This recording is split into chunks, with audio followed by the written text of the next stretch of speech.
আসসালামু আলাইকুম রহমতুল্লাহি ওয়া বারাকাতুহু। আলহামদুলিল্লাহ, নীলনদের পক্ষ থেকে আমি মাহবুব মণ্ডল। আমি এখন এসছি আলহামদুলিল্লাহ আমাদের আব্দুল কাইম ভাইয়ের বদৌলতে।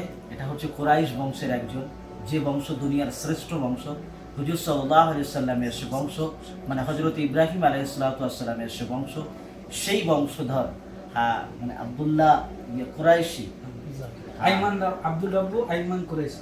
জি মাশাআল্লাহ, হুজুর সাল্লাল্লাহু আলাইহি ওয়াসাল্লামের যে বংশধর, ওনার সে পাশেই বসে আছি।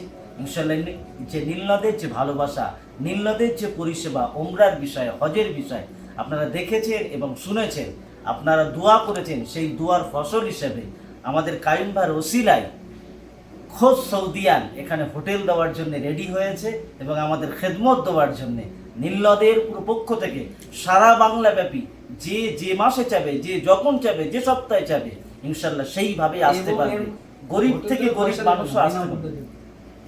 হোটেলে কোনো পয়সা লাগবে না। আমি যেমন 50,000 টাকায় দিয়েছি, সেটা আমাদের কাইম ভাই ট্রান্সলেশন করে বলেছে, খুবই খুশি হয়েছে। আলহামদুলিল্লাহ, হোটেলকে আমাদের জন্য উন্মুক্ত করে দিচ্ছে। আমি ইনশাল্লাহ ওনার কাছ থেকে একটুখানি এসে মতামত নেবো আমাদের নীলনদের জন্য যে কি করছে আগামী দিনে। حياكم الله عند الشيخ علي والشيخ محبوب. حياكم الله في العمرة والحج وأي وقت. حياكم الله. البيت بيتكم ونحن حلو.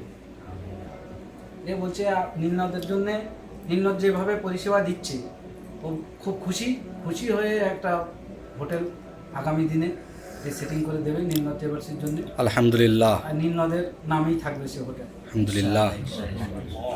জাযাকাল্লাহ, আপনারা রেডি হন এবং দোয়া করুন, এবং নীলনদের যে ভালোবাসা দিচ্ছেন দিন দিন আরো আগিয়ে আপনারা এই দোয়াগুলো করুন এবং পাশে থাকুন, এটাই কামনা করি সবসময়। জাযাকাল্লাহ। আসসালামু আলাইকুম ওয়া রাহমাতুল্লাহি ওয়া বারাকাতুহু।